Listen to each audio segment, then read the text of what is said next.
বেশি লাগছে। Good morning বন্ধুরা, শুভ সকাল। দেখো ঘুম থেকে উঠে আজকে একটা নতুন ব্লগ নিয়ে চলে এলাম। দেখো ঘুম থেকে উঠে আগে গোপালটাকে স্বয়ং ঘুম থেকে তুলে দিলাম, দিয়ে পুজো টুজো দিয়ে এখন চলে এলাম চা করতে। চা খেয়ে তারপর সারাদিনের কাজ শুরু করব। চায়ে হচ্ছে শরীরকে এনার্জি করে দেয়, তো ওই জন্য আগে ঘুম থেকে উঠে আগে চা দিয়ে শুরু করব। চা খেয়ে তারপরে বাকি কাজ শুরু করব। চলো তাহলে সারাদিন দেখতে থাকো, আমি সারাদিন কী কী করি তোমাদের পুরোটাই শেয়ার করব, ঠিক আছে? তাহলে পুরো ভিডিওটা দেখবে। আগে চাটা করে চা দিয়ে ছেলেকে, আজকে ছেলে আবার যাবে বাইরে, তার জন্য একটু টিফিন করব। টিফিন করে রান্নার সেরকম ঝামেলা নেই আজকে। পুরোটা দেখো, পুরোটা দেখলেই তোমরা বুঝতে পারবে আজকে রান্নার সেরকম চাপ নেই। কিন্তু চাপ নেই বলে চলবে না, কিন্তু কাজ আছে অনেক। কাজ করলে কিন্তু কাজের শেষ নেই। ছেলেকে আগে চা বিস্কুট দিয়ে আসবো। দেখো কালকে বিস্কুটটা এনেছি, এখন ঢালা হয়নি, প্যাকেট ধরায় রেখে দিয়েছি ফ্রিজে। চা বিস্কুট ছেলেকে দিয়ে এলাম। এবার ছেলের পরোটাটা করে দেবো, কারণ ও 11টার মধ্যে খেয়ে দিয়ে বেরোবে। 11টা মানে 10:30, পৌনে 11টার মধ্যে ও বেরোবে। ওর জন্য কটা পরোটা করে দেবো। তারপর কালকে রুটি করেছিলাম, রুটিও কটা রয়েছে, রুটি খেলে আমি খেয়ে নেব। 4-5টা পরোটা করব। ও যেটা এই কটা খায়, 3-4টে খাবে, বাদ বাকিটা আমি টিফিন করে নেব।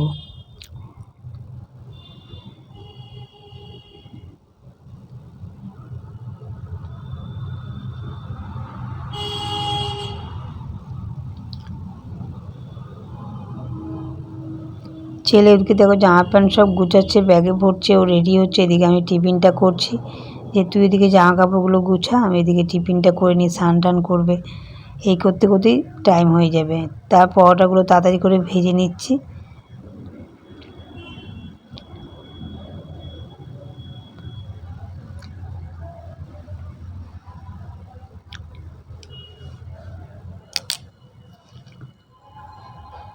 পরোটাগুলো আগে কি বলো তো, একটু হালকা করে ভেজে রেখেছি, তারপরে একটু এখন অল্প তেল দিয়ে ভাজি। বেশি তেল দিয়ে ভাজলে ওর আবার গ্যাস অম্বল সমস্যা আছে, সব আমার মতন, জানো তো। এই জন্য কী করি, পরোটাকে হালকা করে ভেজে নিয়ে অল্প অল্প তেল দিয়ে একটু ঘুরিয়ে ভেজে দিচ্ছি। এবার পরোটাগুলোকে ভেজে দিয়ে ওই কালকের মাংস আছে গরম করে দেবো, ওই দিয়ে খেয়ে যাবে।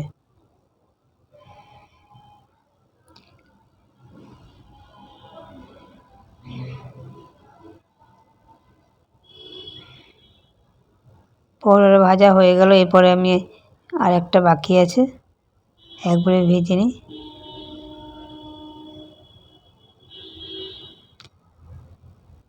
এইভাবে ভাজলে কি অল্প অল্প তেল দিয়ে ভাজা যায়। এবার ছাকা তেল দিয়ে ভাজতে গেলে ও খেতে চায় না, গা গোলায় আর গ্যাস হয়ে যায়।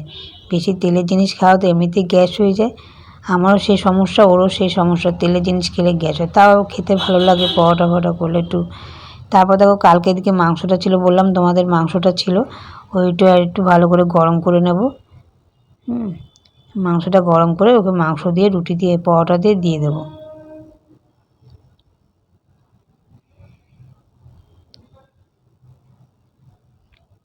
মাংসটা দেখো ভালো করে ফুটিয়ে নিয়েছি আমি, গ্যাসটা অফ করে দিলাম। এরপরে ওকে আগে টিফিনটা খেতে দিয়ে দিই।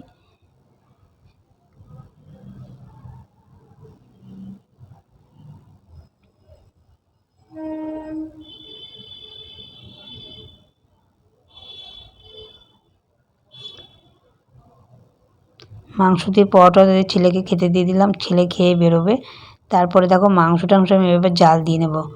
মাংসটা জাল দেওয়া হয়ে গেছে, এবার এখানে টক ডাল আছে, টক ডালটাও জাল দিয়ে নেবো। আজকে বললাম না তোমাদের, রান্না সেইভাবে করতে হবে না, রান্না করা আছে। তোমরা কিন্তু ভিডিওটা দেখার জন্য একটু কি বলবো, মানে আমার বাড়ির ফ্ল্যাটের পাশেই হচ্ছে স্টেশন, ওই জন্য ট্রেনের আওয়াজটা কিন্তু ভালোভাবেই শোনা যায়। তোমরা একটু কষ্ট করে আমার ভিডিওটা দেখবে।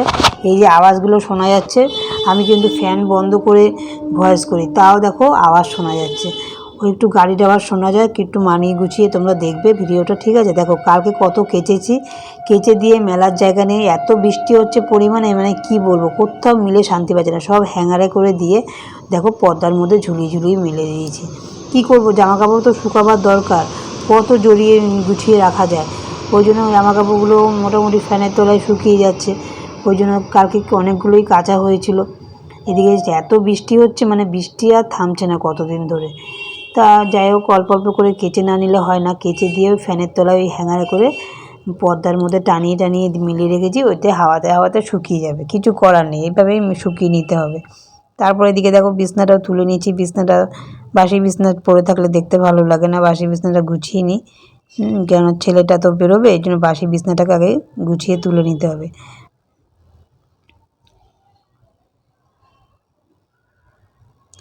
বাসি বিছনা তুলে যে ব্যাগের সব জামা কাপড় গুছিয়ে নিয়েছে, যেটা পরবে সামনে রেখেছে, ওই ব্যাগে জামা কাপড় গিয়ে দুদিন থাকবে, দুদিন পরে আসবে, ওই জন্য সব জামা কাপড় ব্যাগে গুছিয়ে নেবে।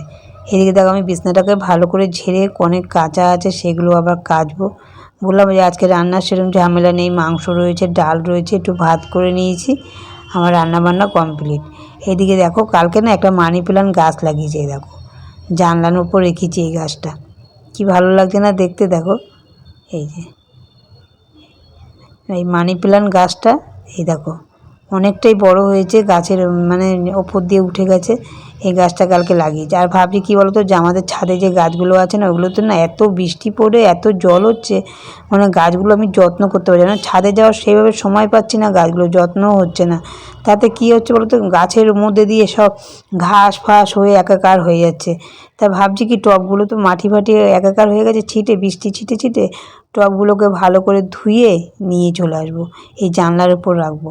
এদিকে দেখো হলুদ গাছটা কত বড় হয়েছে, বারান্দায় এসে দেখো বৃষ্টি তো সমানে হয়েই যাচ্ছে হয়েই যাচ্ছে। এদিকে দেখো বারান্দায় আমার হলুদ গাছটা দেখেছো কত বড় হয়েছে, হলুদ গাছের মধ্যে কতগুলো আবার তুলসী গাছ হয়ে গেছে, যেহেতু তুলসী গাছটা পাশে রয়েছে, তুলসীর ওই মঞ্জুরিগুলো পড়ে পড়ে আবার তুলসী গাছ হয়ে গেছে।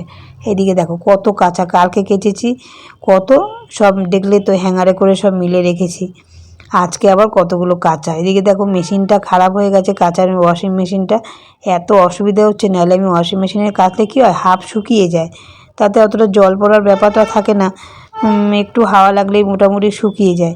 আর এটা তো তা না, এবারে হাতে চিপে মিললে ওই জল পড়ে, তাও একটু আধটু জল পড়ে, এরপরে তাড়াতাড়িও শুকায় না।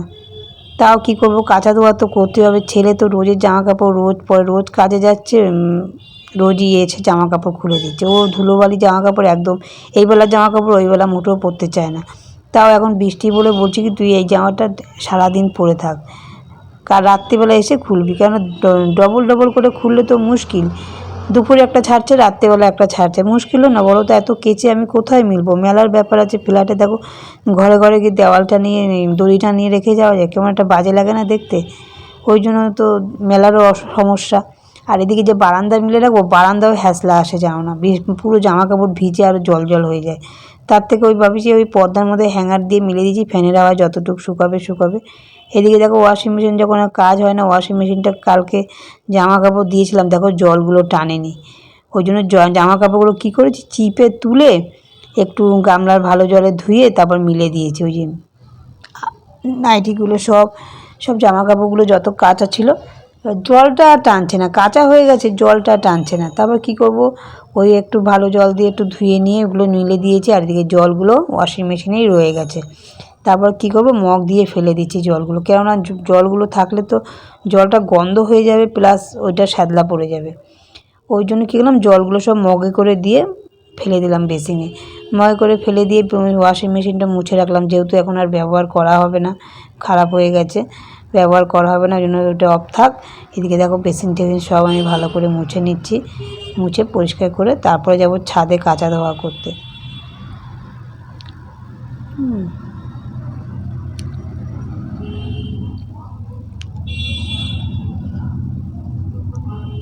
কাজ করলে দেখো কাজের কিন্তু অভাব নেই, এদিকে আয়নাটা সব কিছু একটু মোছামুছি করে রোজের কাজ অত পরিষ্কার থাকে, কিন্তু দেখো এদিকে দেখো জবা ফুল ফুটেছে একটা, দেখেছো, এদিকে দেখো গাছের মধ্যে সব ঘাস মাস উঠে একাকার, এই দেখো আমার তো ছাদে সেভাবে আসা হয় না, দেখো কারি পাতা গাছের মধ্যে কতগুলো তুলসী গাছ হয়ে রয়েছে, এইরকম অবস্থা, তার জন্য ঘরে নিয়ে গেলে কী হবে, আমি ঘরে থাকলে আমি দেখতে পাচ্ছি, আমি যখনটা তখন তুলে ফেলে দিচ্ছি, ঘাস ফাস উঠলে তাও ঠিক আছে। আর এখানে বেশি জল পড়ছে তো, জল পড়তে কী হচ্ছে ঘাস মাস নতুন করে একদম জন্মাচ্ছে, ওই জন্য আর বাকি গাছগুলোতে সেরকম পাচ্ছে না, ওই জন্য দেখো সব টবগুলোকে আমি ভালো করে মাটি ছিটকে কী অবস্থা হয়েছে, এবার ঘরে নিয়ে যাবো, ওরকম মাটি নোংরা থাকলে কেমন একটা বাজে লাগে না, তার জন্য কী করবো টবগুলোকে ভালো করে ধুয়ে নিচ্ছি, সবগুলো একবারে করা সম্ভব নয়, দেখি 3-4টে আজকে ধুয়ে নেব। আর কি বলো তো, গাছের মধ্যে এরকম সাদা সাদা পোকা পোকা মতো হয়েছে। তাই একজনে আমাকে বলল যে গাছে ওরকম সাদা সাদা পোকা হলে সেরকম ভয়ের কোনো কারণ নেই, তুমি কি করবে, সার্ফের জল দিয়ে একটু মুছে নেবে, মুছে দেবে কিংবা একবার চলে যাবে। তা ভাবছি আজকে যখন ছাদেই কাঁচা ধোয়া করতে সার্ফ টাফ নিয়ে এসেছি, ওই সার্ফের জল একটু ভালো করে আগে ধুয়ে নিই, টবগুলো ধুয়ে পরিষ্কার করে তারপরে সার্ফের জল ছিটিয়ে ছিটিয়ে দিয়ে দেবো যতটা যা হয়। এইভাবে সব কটা টব আমি ধুয়ে নিলাম। এই দেখো, আজকে সব কটা ধোবো না, যে 3-4টে ধুয়ে রাখবো, বাকিটা আবার অন্য দিন ধোবো। একদিনে সব করলে এদিকে কাঁচা ধোয়া করতে বাকি অনেক বেলা হয়ে যাবে আমার আবার। এদিকে দেখো, এদিকে কতগুলো জামা কাপড় সেই এখন ভিজাবো। কিছুটা ভিজানো আছে লাল বালতির মধ্যে, কিছুটা বা গামলায় ভিজিয়ে কেচে ফেলবো।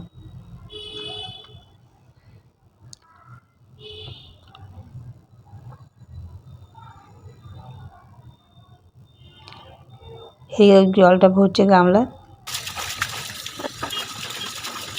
কাঁচা হয়ে গেছে, ফটাফট এবার ধুয়ে নিচ্ছি। দেখো, ধুয়ে টুয়ে মিলে দেবো, হাওয়ায় হাওয়ায় যেটুকু টানে। বৃষ্টিটা একটু কম আছে এখন, আবার বলা যায় না কখন আবার ঝপঝপ করে নেমে যাবে। কিন্তু সবসময় তো কাজ করতে করতে ছাদে আসা যায় না, ওই ছাদে জামা কাপড় তুলতে তুলতেই মোটামুটি আমি ভিজে যাই, ওই ক্লিপ খুলতে খুলতে। ততক্ষণে ভাবছি দেবো, যা হয় হবে, একবারই সন্ধেবেলা জামা কাপড় নিয়ে যাবো, ভিজুক শুকাক যা খুশি হোক। এবার দেখো দেখো কেচে ধুয়ে ভালো করে মিলে দিয়েছি। মেঘলা, এখনও রোদ্দুর ওঠেনি, মেঘলা মেঘলা, কিন্তু হাওয়া দিচ্ছে, হাওয়াতে হাওয়াতে যতটুকু শুকাবে শুকাবে। ঠিক আছে, এদিকে দেখো কাজের মেয়েটাও চলে এসছে নিচে, কাজ বাজ সেরে স্নান, ও চলে গেল, তারপর আমি স্নান করতে চলে গেলাম। এটুকু তোমাদের আর দেখানো হলো না, ঘুমিয়ে পড়েছিলাম। খেয়ে দিয়ে একটু দিয়ে চা করলাম, চা খেলাম। ওই দেখো চিকু বসে আছে, আমি এদিকে চা করে খাটে নিয়ে আসলাম, চা খাচ্ছি, এদিকে চিকু বসে আছে। আজকের মতো ভিডিওটা এই অবধি রইলো, আবার আসবো পরের ভিডিও নিয়ে। ভিডিওটা কেমন লেগেছে কমেন্টে অবশ্যই জানাবে, ভালো লাগলে এটা লাইক শেয়ার কমেন্ট করো, সাবস্ক্রাইব করো, পাশে থাকা বেল আইকনটা বাজিয়ে দিও। এরকম নিত্য নতুন ভিডিও সবার আগে তোমাদের কাছে পৌঁছে যাবে। তোমরা সুস্থ থেকো, ভালো থেকো, আমাকে একটু সাপোর্ট করো।